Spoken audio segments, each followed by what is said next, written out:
Hi guys, আজকে আমাদের এখানে শনি পূজা হচ্ছে। ও তখন আমাদের বাড়িতে এখানে শনি পূজার জন্য রান্না হচ্ছে খিচুড়ি।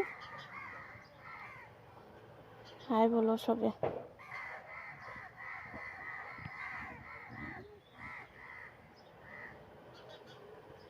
খিচুড়ি আলু ভাজা বানানো হচ্ছে এখানে। আর তখন আমাদের শনি দেবতা এখানে পূজার আয়োজন করা হয়েছে। জলদি ফোকাস করো।